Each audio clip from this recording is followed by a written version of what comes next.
Este 2024 se cumplieron 40 años de los primeros diagnósticos de VIH en nuestro país. Y en ese relevante contexto, en este, digamos, conmemoración de alguna forma también de algo de la política pública de nuestra sociedad, el MinSal presentó Sobre la Mesa, una serie en formato Netflix, muy buena, la verdad, que propicia el diálogo y la información sobre el VIH y las infecciones de transmisión sexual, las ITS. Bueno, es un recurso bastante innovador dentro de la campaña justamente de este año 2024 que pretende sensibilizar, también movilizar a las personas hacia la generación de conocimiento para derribar prejuicios que todavía quedan, estigmas que aún existen con relación al VIH, al SIDA y todas las ITS e infecciones. ¿Por qué me quedé con las enfermedades? Vamos a aclarar ese punto. Con las infecciones de transmisión sexual. Y vamos a conversar al respecto con la académica e investigadora del Departamento de Salud Pública de nuestra Casa de Estudio, la USACH, Paola Salas. Bienvenida, Paola, ¿cómo estás? Muy bien, muchas gracias por invitarme a este tan importante tema. Y por supuesto nosotros como Universidad de Santiago de Chile tenemos que propiciar la prevención de este tipo de enfermedades y por supuesto educarnos entre todos porque el espacio que hay que hablar en VIH tiene que ser un espacio amigable, un espacio lleno de empatía, un espacio en el cual nosotros podamos comunicar a nuestros auditores, especialmente que esto le puede pasar a cualquiera. Ya tenemos hoy día esta responsabilidad, por eso es que, por ejemplo, ya no se llaman enfermedades de transmisión sexual. ¿Por qué no se llaman enfermedades y ahora infecciones? Claro, porque mira, nosotros en Chile estamos acostumbrados a movilizarnos en base a las enfermedades. Entonces, la idea de cambiar este concepto hacia el bienestar, movilizarnos para estar sanos, por ejemplo, ¿ya? Es lo que nos permite hoy día orientar las estrategias comunicacionales hacia otros temas como, por ejemplo, prevenir. ¿Ya? Entonces, tú previenes una infección del COVID, ¿cierto? Por ejemplo, que la gente aprendió mucho de epidemiología en eso y yo estoy feliz porque como epidemióloga voy a ocupar un lenguaje muy técnico que todo el mundo va a entender, ¿ya? Lo que significa el riesgo de contagio, por ejemplo, ya todos entienden porque lo asocian al COVID, ¿te das cuenta? Entonces uno trabaja con las infecciones, no con la enfermedad, sino que antes de que te enfermes, tú te infectas. Entonces la idea es prevenir la infección. ¿Y el VIH cómo se considera? ¿Una enfermedad, una condición? Bueno, el VIH es una condición, ya no es, hoy día no, como te explico, la forma de poder prevenirlo es de una manera en la cual tú no pienses en que vas a tener la enfermedad, sino que actúes antes de producirse el contagio y por eso es que tenemos que hablar entonces de una condición en las personas, en el sentido de que todos estamos expuestos a tener esta condición. Es como, por ejemplo, la condición de obesidad, que también genera ciertos estigmas en nuestro país, el sobrepeso, ya todos los que estamos un poquito más rellenitos. Estamos, dijo, ya. No es el caso. Genera en nuestra población, lamentablemente, ¿no es cierto?, estigmas que no son favorables, porque todos tenemos este riesgo. Y en cuanto a la obesidad, como tú dices, y ahí obviamente está el sobrepeso, pero la enfermedad y la obesidad propiamente tal y la mórbida, por supuesto, hay categoría. Es una condición. Sí, pero a propósito de lo que aprendimos y tú muy bien decías, ¿no? En la pandemia puede ser, digamos, generar enfermedades de base, mayor riesgo, entonces por eso también es importante. Es que a eso voy, o sea, tú puedes, ¿no es cierto?, generar hipertensión o diabetes por la condición de tener obesidad. Buenísimo. Aclarado eso, Paola, ¿cómo ha sido la evolución, ya que estamos hablando de este hito, ¿no?, de los 40 años? Durante estas 4 décadas, en nuestro país, ¿cómo hemos avanzado en tratamiento, en conocimiento, y cuáles son los mitos que perduran? Me acordé donde dijiste década de la canción esta. ¿Cuál? Las 4 décadas de Arjona. Puedes cantar, ¿ah? No hay problema. Claro. Bueno, nosotros deberíamos un poco celebrar, por eso que es bueno que recordemos la canción de Arjona, ¿cierto? Que en 1984 es la primera vez que el VIH se considera como un programa oficial en el Ministerio de Salud. Y por lo tanto se incorpora a las enfermedades que existían en ese tiempo, que se llamaban en ese tiempo enfermedades de transmisión sexual. Entonces, ese es el hito que hoy día estamos recordando, ¿ya? Que hace 40 años recién incorporamos esta patología como una normativa oficial para ser, ¿no es cierto?, prevenible, para poder tratar, etcétera. En ese tiempo no había tratamiento, ¿ya? Pero sí existía la detección a través del examen.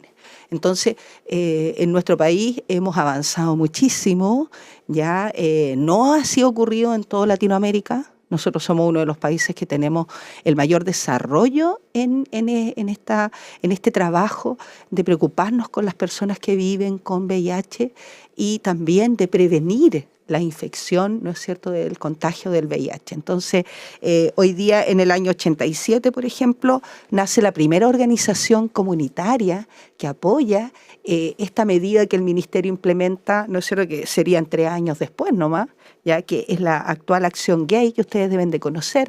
Nace en 1987, o sea, solo 3 años después de la incorporación del tema, ¿no es cierto?, al programa nacional. O sea, siempre ha tenido este programa un apoyo ciudadano. Sí, perdón, tengo una duda, porque he conversado con gente del mundo artístico que tiene VIH y que hicieron una obra, me parece, perdón si me equivoco, Raimundo Gutiérrez, ¿no? Fue la primera víctima y que se diagnosticó además con VIH-Sida, pero él comentaba, este artista, ¿no?, director de teatro, dramaturgo, y que habló justamente de este tema en su último montaje, que si no fuese por las acciones de las bases, de los mismos, digamos, grupos involucrados, de los activistas, los movimientos, siempre ciudadanos, no se hubiese llegado. Entonces mi pregunta es, ¿el mismo 84, nuestro Ministerio de Salud, digamos, atina, responde, o ya el 87 más adelante? Porque el hito en sí de que alguien fallezca y sea diagnosticado no significa que estemos bien, digamos, armados hoy para combatir. Claro. Mira, esto es bien interesante, porque en este caso, en el 84, ingresa el VIH al programa de enfermedad de transmisión sexual. Perfecto. Y luego en el 87, ¿cierto?, ya tenemos las primeras organizaciones. Entonces, lo que quiero señalar es que el punto crucial acá es que esta enfermedad siempre va a estar acompañada de organizaciones civiles, donde necesitamos entre todos, ¿cierto?, trabajar en conjunto y pensar. Hoy día, toda persona que tiene relaciones sexuales tiene riesgo de contagiarse o de infectarse, en este caso, con el virus de la inmunodeficiencia adquirida. Entonces, hoy día, este nacimiento que estamos conmemorando es también del acompañamiento civil de esta patología. Exacto. Paula, y por lo mismo, ¿se ha derrumbado o no la creencia? Yo creo que se ha debilitado, pero tengo la sensación que no del todo se ha derrumbado, que solo afecta a personas gay o que ejercen además el comercio sexual. ¿Te acuerdas que antes estaba muy vinculado a ciertos grupos, muchos estereotipos y estigmas arraigados desde la década de los 80? Sí, bueno, ustedes saben que en el año 2001 se promulga la ley de VIH-Sida, que es la ley 19.779. Esta ley, ¿no es cierto?, por ejemplo, prohíbe y sanciona la discriminación por el VIH. Eso para que nuestros auditores sepan. O sea, hay una ley que protege a las personas, ¿no es cierto?, de que tú no las discrimines. Eso se puede dar en el cuerpo médico también, ¿no? En todo. Esa discriminación, digamos. Bueno, todas las personas. Yo en nuestro país, ¿cierto?, no hago diferencias. Nosotros somos todos iguales, igual que en el momento de nacer, ¿ya? Entonces, ante la ley, por lo menos. Por lo tanto, luego esto avanza. Por ejemplo, en el año 2022, hace muy poco, recién se deroga el artículo del Código Penal que igualaba la edad del consentimiento informado para iniciar las relaciones sexuales. Que fíjate que era 14 años para los heterosexuales, tú podías consentir desde los 14 si eres hetero, pero en este código decía que era 18 años para los homosexuales. ¡Ay, discriminaba! No tenía idea de eso. Mira, y se derogó el 2022. 2022. Entonces, nosotros, lo que quiero señalar con esta entrevista es que hemos ido evolucionando como país, ¿ya? Pero todavía nos falta mucho. Eso, ¿qué nos falta a nivel también social? Yo creo que, primero, considerar que esto no discrimina entre las personas. El riesgo de la infección, igual que en el COVID, es para todos los que nos exponemos al riesgo, y eso significa que tú tienes relaciones sexuales, porque más del 97% de los casos se transmiten vía sexual. Entonces, todo el que tiene relaciones sexuales puede contagiarse, ¿no es cierto?, del virus del VIH, independientemente de la forma en que tú realizas la actividad sexual. Entonces, va más asociado a la conducta de riesgo de cambiar parejas sexuales, por ejemplo, o tener una multiplicidad de encuentros que son casuales, por ejemplo, donde tú no le pides el test del ELISA a la persona. Exacto. Yo les digo a mis estudiantes que comiencen a pedirlo, porque hoy día esto, si tú no quieres contagiarte, tienes que tú amar tu cuerpo, amarte como persona y prevenir el contagio. Cuidado, claro. Y eso significa cuidarte. Y yo te puedo exigir el test si tú quieres ser mi pareja. Exacto. ¿Cierto? Sí. O sea, yo creo que esas cosas son las responsabilidades que hoy día tenemos que empezar a hablar y poner sobre la mesa en nuestro país. Ya que habla del examen propiamente tal, hablemos de esa ventana. Yo muchas veces soy dadora de sangre y siempre dentro de los cuestionarios, aparte de otros consumos, qué sé yo, drogas, mismo cigarro, enfermedades hereditarias, qué sé yo, está por supuesto el comportamiento sexual, los tatuajes también y otras cosas. Y en ese sentido te preguntan la última relación, si es estable o no también. Y ahí, ¿cómo uno puede, para ser responsable también con uno mismo y por quién va a dar sangre, con esa ventana de tiempo? Bueno, mira, yo sé que el colectivo, todos mis auditores que están hoy día escuchándome, siempre hemos señalado que hay una ventana de 3 meses. 3 meses, ¿ya? Eso es como lo que uno puede transmitir, porque en realidad va asociado al tipo de examen que te pueden hacer para detectarlo, ¿ya? Y el examen que en Chile podemos ofrecer a todos los chilenos de manera más rápida y oportuna, ¿no es cierto? Un examen que detecta los anticuerpos y eso puede pasar dentro de 3 meses, ¿ya? Ahora, si pudiésemos detectar, por ejemplo, a través del tipo de examen que sea una PCR, no sea esta otra detección. Por eso me encanta hablar hoy día técnicamente por el COVID, ¿no? Ahora puede. Uno Ahora conoce, te entendemos más. Uno conoce la diferencia entre una PCR y un anticuerpo, bueno, o un antígeno. Entonces, en este caso, la PCR puede determinarlo a los 10 días.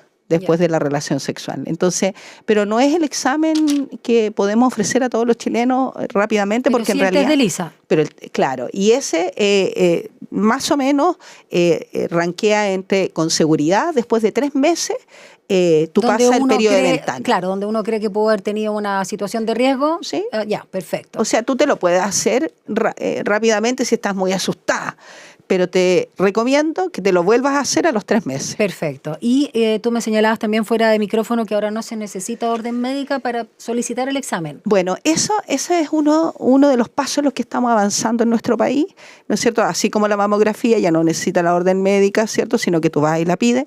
En el test del VIH también debiese existir. El PAP también, ¿o no? ¿El Papa Nicolau? También. Entonces tú deberías de exigir hoy día, ¿no es cierto?, que si quieres hacerte el VIH, el laboratorio te lo tiene que hacer aunque no esté la orden médica.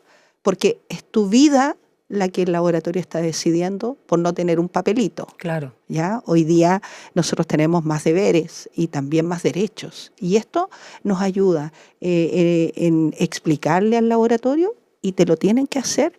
Y si no, usted ponga un reclamo contra ese laboratorio, ¿cierto? A la Superintendencia de Salud, a quien corresponda, pero por lo menos vaya y exíjalo. No se quede con no hacerse el examen porque no tiene la orden de un médico, ¿ya? Usted vaya al laboratorio y asegúrese de que se cumpla esto que yo estoy diciendo. Eso es parte de la evolución, ¿no? Ahora, antes el VIH era una condena de muerte, ¿no? Era una enfermedad, digamos, que generaba no solo estos estigmas que estábamos comentando al inicio, sino que era como aquí no hay vuelta. Pero ahora es crónica, ¿no? Esta condición. Y en ese sentido, ¿puede ser que esto haya provocado una suerte de relajo en la prevención misma? Bueno, es un poco la forma en que nosotros respondemos cuando tenemos tratamientos, ¿ya? Tú comprenderás que antes de la vacuna del COVID estábamos todos asustados, lo único que queríamos era que alguien nos salvara de no contagiarnos, porque en realidad dependía de tu sistema inmune si te sanabas o no. Aquí en el VIH ocurre un poco lo mismo, ¿cierto? Cuando no teníamos la terapia antirretroviral, esto era como una conciencia de que en realidad te ibas a morir, ¿ya? Hoy día ya no es así. Ya el tratamiento antirretroviral más el tratamiento que en Chile se adoptó, ya que fíjense que en el año 2003, junto a la OPS, nosotros en Chile logramos tener la terapia antirretroviral triterapia, ¿no es cierto?, que es 50% más efectiva. Entonces, eso permite que la carga viral de la persona que está viviendo con VIH, ¿cierto?, pueda bajar a niveles tan bajos que son indetectables. Y por lo tanto, en el lenguaje clínico, esto significa que tú tienes la misma condición de una persona que no tenga VIH para poder, por ejemplo, tener relaciones sexuales, porque evita, siempre hay alguna probabilidad, pero evita, ¿no es cierto?, que tú se lo transmitas a otra persona. Ah, qué importante eso. Entonces, esto es lo que hoy día está ocurriendo y donde nosotros ya tenemos que pensar que, claro, el VIH no es sinónimo de muerte. Ahora, no hay ninguna terapia que te elimine 100% todo el virus. No hay un tratamiento. Por eso es que este tratamiento antirretroviral, ¿no es cierto?, es para mantenerte sano, tú puedes vivir muchos años, muchísima cantidad de años si te cuidas. No es que sea curable, entre comillas. Claro, esa es la diferencia. Pero hoy día tú no te vas a eliminar 100% el virus. Entonces, lo que tenemos que hacer es evitar contagiarnos, ¿ya?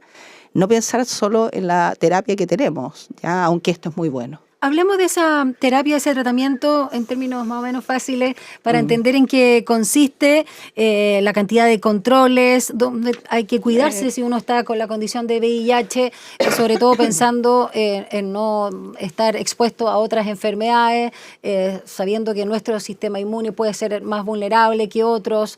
Entonces, es bien importante también destacar que se puede vivir tranquilo, pero con cuidados y sobre todo manteniendo el tratamiento. ¿En qué consiste? Bueno, este tratamiento, ¿no es cierto?, es un medicamento que te entregan, son triterapias, 3 medicamentos, que te lo dan a tomar, ingesta oral, ¿ya?, diariamente. Entonces, las personas que cumplen el tratamiento, como te decía, pueden vivir muy bien y pueden vivir con una calidad de vida que antiguamente no se podía, ya era muy distinta, pasaba rápidamente a la etapa de SIDA, acá ahora no. Claro. Se detiene, ya no llegas al SIDA o llegas mucho más tarde cuando... ¿Puedes explicar, aprovechemos, qué es lo que es el SIDA en relación al VIH?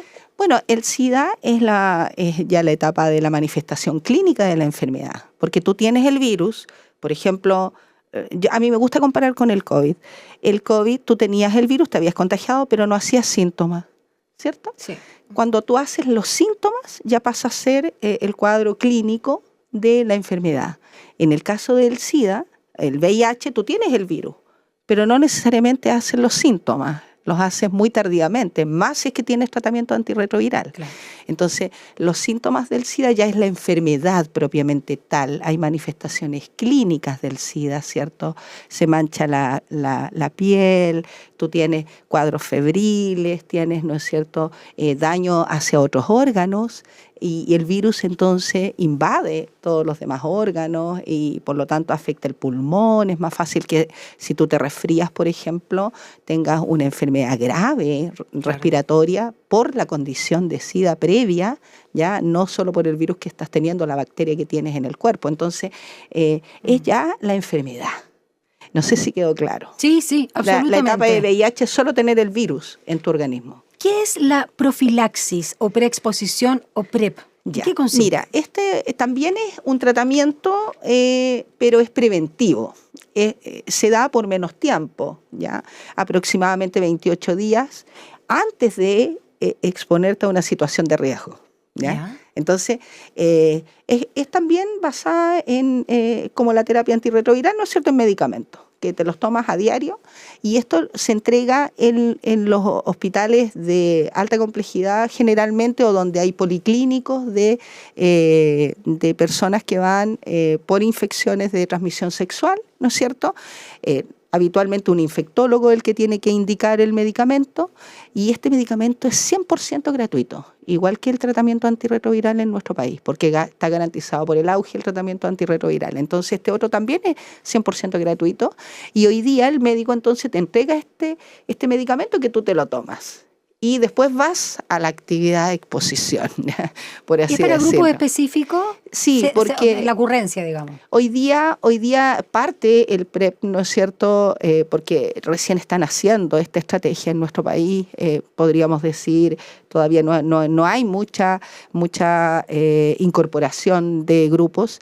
Entonces, en epidemiología nosotros siempre trabajamos con población expuesta. Entonces, por ejemplo, en el COVID, ustedes se acuerdan, se vacunó primero a los adultos mayores, a los que se iban a enfermar gravemente, etcétera. Que tenían comorbilidades. Correcto, también. Entonces en esto hay grupos que son de mayor riesgo y en este caso en nuestro país, ¿no es cierto?, para el PrEP son los hombres que tienen sexo con hombres, tenemos también población, ¿no es cierto?, trabajadores sexuales. La verdad es que también las personas que tienen conductas de riesgo, donde, como yo te decía, que tienen encuentros casuales, por ejemplo, o varios encuentros casuales en poco tiempo, entonces esas personas pueden optar a este medicamento. Ahora, a mí no me gusta hablar de poblaciones claves que también se ha estigmatizado en nuestro país. Absolutamente. Yo creo que nosotros tenemos que siempre pensar en que yo tengo el mismo riesgo que otra persona si es que tengo una conducta que es, ¿no es cierto?, muy promiscua, por ejemplo, ¿ya? Y quizás no sea un hombre que tenga sexo con hombre. Soy mujer, pero tengo una conducta quizás peor. Entonces, lo que tenemos que pensar es que tú tienes que ir igual a pedir el medicamento si es que quieres, ¿no es cierto?, con ese especialista, y él entonces puede igual otorgarlo, porque siempre hay, ¿no es cierto?, evaluaciones que se hacen, además se hacen exámenes previos, porque no todos podemos tomar el medicamento. Por ejemplo, se necesita tener un hígado sano, un riñón sano, porque el medicamento se degrada y por lo tanto si tiene una enfermedad renal o hepática no va a poder tomar el medicamento. Entonces hay que dejar de pensar que esto es algo para ciertos grupos. Aquí estamos todos expuestos y todos podemos tomar el medicamento si es que pensamos que nuestra conducta de riesgo es muy es alta. Una alta conducta de riesgo.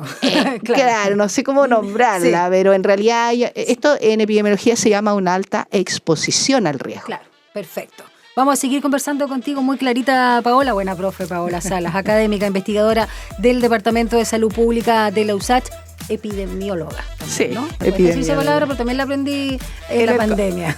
Ya, vamos a la música y ya regresamos para hacer las bajadas. A propósito de esta serie súper buena que tiene 4 capítulos que generó el MinSal con su campaña, que se llama Sobre la Mesa, para hablar también de algunos aspectos que están relacionados con lo social, con el diálogo, con la información transparente y, por supuesto, con la prevención. Vamos y regresamos.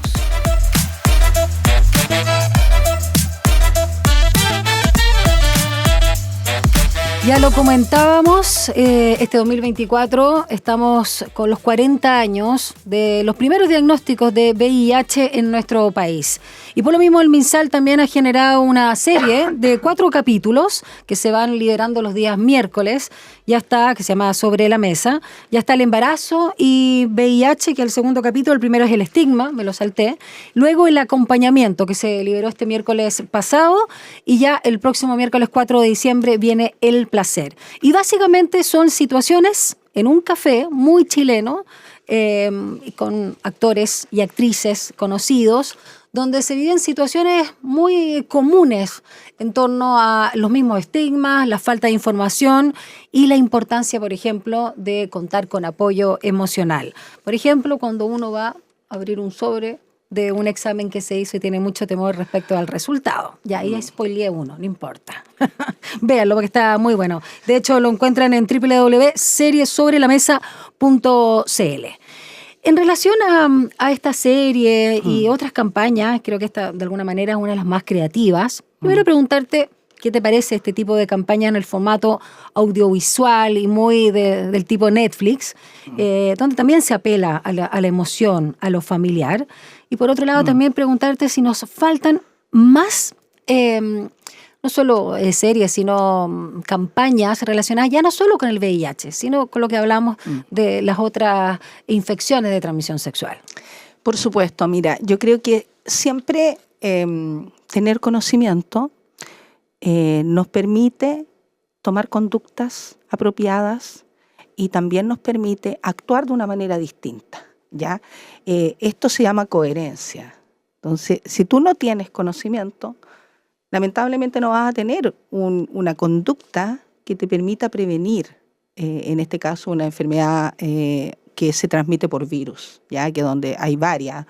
Bueno, la sífilis, por ejemplo, es una bacteria, ya la gonorrea también. Entonces es distinto cuando tú conoces qué es lo que te puede enfermar en una relación sexual, ¿ya?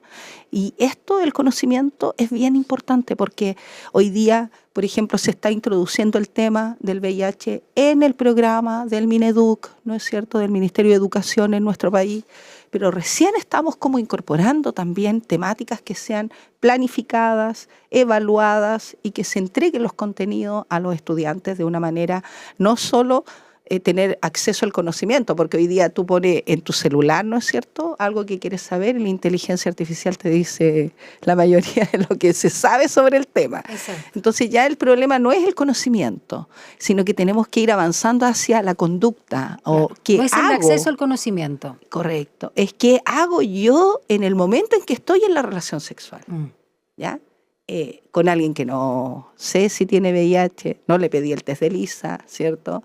Y hoy día además hay información que señala, por ejemplo, que sí nuestros jóvenes están utilizando más el preservativo, ¿ya? Imagínate que desde el año 2000 era el uso de preservativo en hombres era un 12% nomás que lo utilizaban y las mujeres un 11%, en el 2000. Ya el 2000, ya hace 24 años. 24 años atrás. 12%. Hoy día, ¿ya? según la ENSEC, que es la encuesta de salud sexual y género que aplicó el Ministerio el año pasado, subimos a un 58%. Qué bien. Para hombres y mujeres. Yeah. O sea, nuestros jóvenes, las personas, hoy día tienen una conducta distinta a los que estamos con un poquito más de años, ¿ya?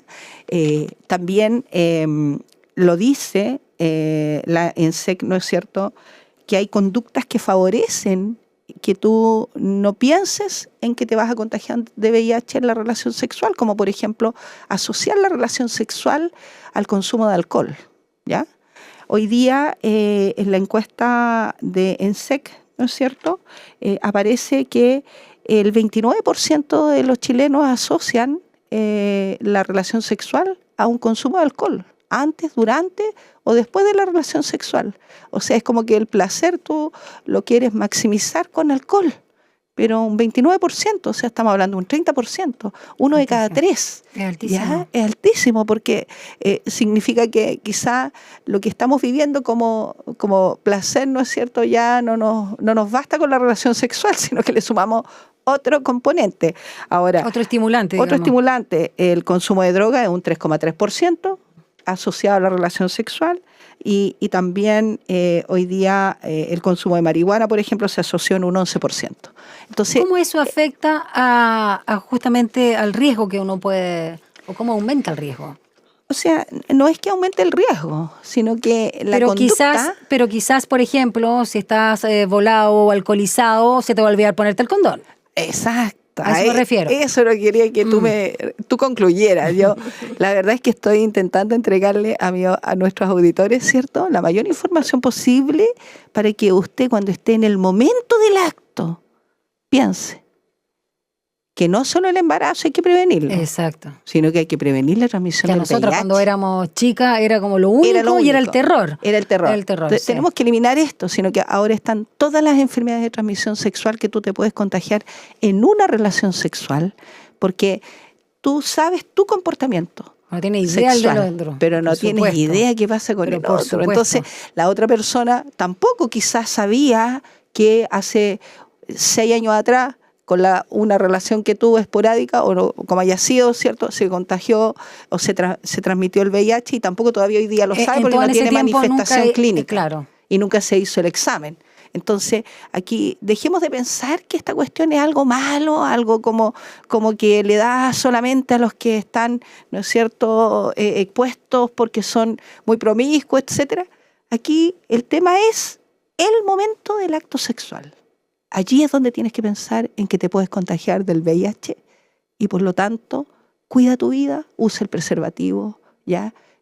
O mantén una conducta también, ¿no es cierto?, ojalá con una sola pareja sexual, donde el otro también sea una sola pareja sexual. O sea, la fidelidad, el amor, todos estos conceptos que no los hablamos cuando hablamos de VIH, yo creo que son importantes que los empecemos a hablar, porque eso es lo que va a permitir que no nos contagiemos. Ahora, ¿ya? el contagio no es solamente a través de lo genital, ¿no? No, hay varias formas, pero la mayor cantidad es las relaciones sexuales, sí. ¿Ya? Entonces, el acto, lamentablemente, que pueden decir, ¿no es cierto?, que yo siempre digo a mis alumnos que me dicen, pero profesora, si yo me puedo contagiar pinchándome el dedo con una aguja, ya, pero es un 1% los casos con VIH que se transmiten así. O bueno, el tema de la sangre. La sangre, hoy día en Chile ha bajado a menos de un 0,2% de prevalencia en la transmisión. O sea, en Chile esto era un 6% antiguamente, antes de que se pusieran en los bancos de sangre, que fuera obligatorio. Entonces, hoy día eso no existe como vía de transmisión. Sí, el momento del acto sexual, cuando tú decides, ¿cierto?, tener una relación con alguien que puede tener el virus. Esta serie ¿de qué nos habla en el fondo del momento social en el que estamos? Cuando también está como de moda o hay gente que le interesa experimentar las relaciones de una manera amplia, no solo no exclusiva, que de repente se pactan abiertamente en un vínculo, sino también esto de lo poliamoroso, por ejemplo. Sí. Y cómo estas series que en realidad no tienen ningún sesgo moral, tuviste por lo menos un capítulo a propósito del estigma, que es el primero, también nos ayudan a poner atención sobre todo de cómo nos estamos comportando, no solo en el acto mismo, que tú bien señalas, es uno de los grandes riesgos y hay que puedes vivir plenamente de tu sexualidad, pero de una manera responsable, pero también de cómo nos estamos vinculando con los otros que están en riesgo o que ya están infectados. Bueno, esto es bien importante porque a lo que tenemos que apuntar es a una conducta sexual segura. Eso lo dice todo. O sea, si tú no quieres tener VIH, tienes que tener una conducta sexual segura y responsable con tu vida. Porque tu vida solo tú la defiendes y solo tú pones los límites, porque los límites son mentales. ¿Ya? No es solo el cuerpo, o sea, hay una gran parte de la estimulación que tiene que ver con lo fisiológico, con el cuerpo, pero las decisiones las tomas como persona, inteligente, con nuestros pensamientos. Entonces, la conducta segura es primero una decisión de vida que tú tomas. Hoy día yo espero que muchos de mis auditores, ¿cierto?, vayan al baño, por ejemplo, se miren al espejo y se prometan cuidarse y amarse porque quieren continuar esta vida, ¿cierto?, con una vida que sea sin, por ejemplo, contagiarse de VIH. Pero eso significa un compromiso con uno mismo y eso significa hacer, ¿no es cierto?, que nuestra vida sea valiosa. Y por lo tanto, si amamos esta vida, vamos a tomar una decisión y vamos a decir, yo voy a tener conductas sexuales, sí, pero responsables y seguras. Por lo tanto, si vas a tener una relación con alguien que no te trajo el test de ELISA, que para mí es lo ideal, le digo yo a mis alumnos, ¿cierto? Pero bueno, y con 3 meses periodo de ventana, espere pololeo de 3 meses antes, que es difícil, pero por lo menos sí, ya el test de VIH, pero esa es una conducta, pero también segura, pero el uso de preservativo hoy día es la otra conducta segura. Ahora, si tú ya en la práctica esa es, porque honestamente, Paola, nadie lleno de pasión, de interés por un otro, te va a decir, bueno, no. Tenemos relaciones sexuales en 3 meses más. Hazte el examen y en 3 meses más nos acostamos. No, pues eso es impracticable. O sea, claro, pero el condón sí, pues. Claro, absolutamente. Yo creo que es así. Es cierto que, no sé, te pregunto, que tener esto del condón en la billetera, que además se la pone en el pantalón y se siente y genera mucho calor y presión, ¿puede alterar también el preservativo? Esos son mitos. Ya, hay que ver la fecha, ¿no? Las fechas de vencimiento. Sí. Claro, lo que pasa es que los fabricantes dicen que hay que tenerlo en un lugar que sea, ¿no es cierto? Seco y fresco. Seco y fresco, ¿ya?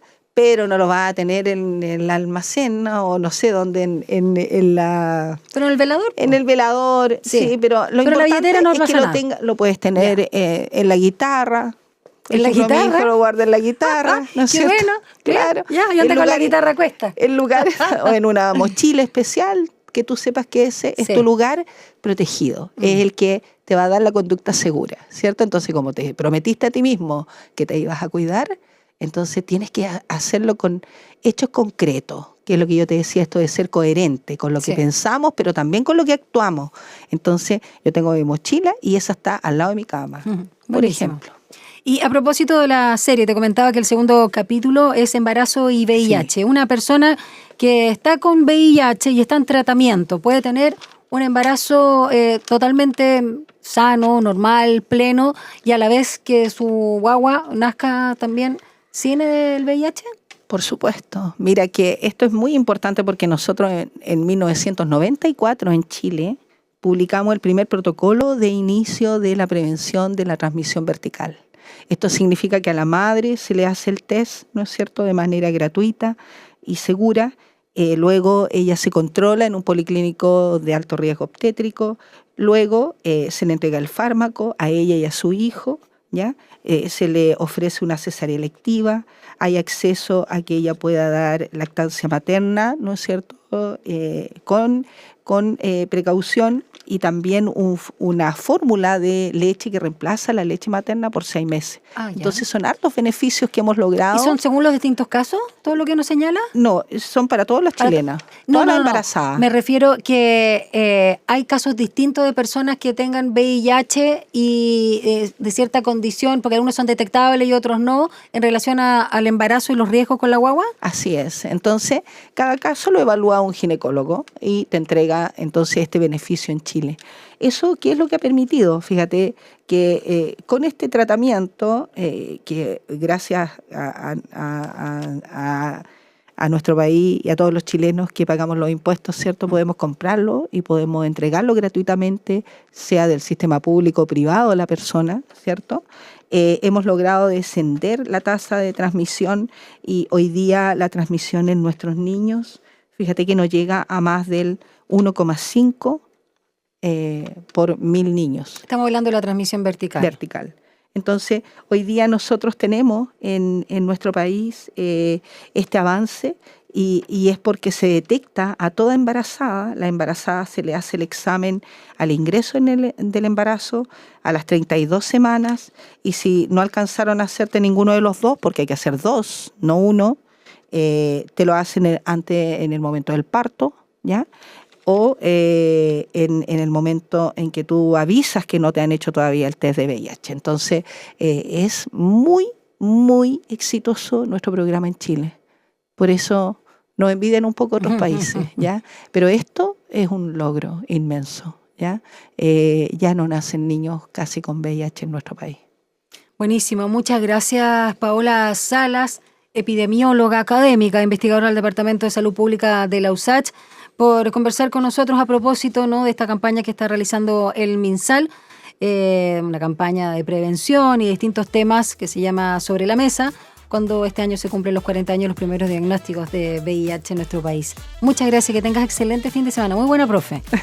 No, muchas gracias a ustedes por invitarme y dejar invitados a nuestros auditores, ¿cierto?, a poner este tema sobre la mesa.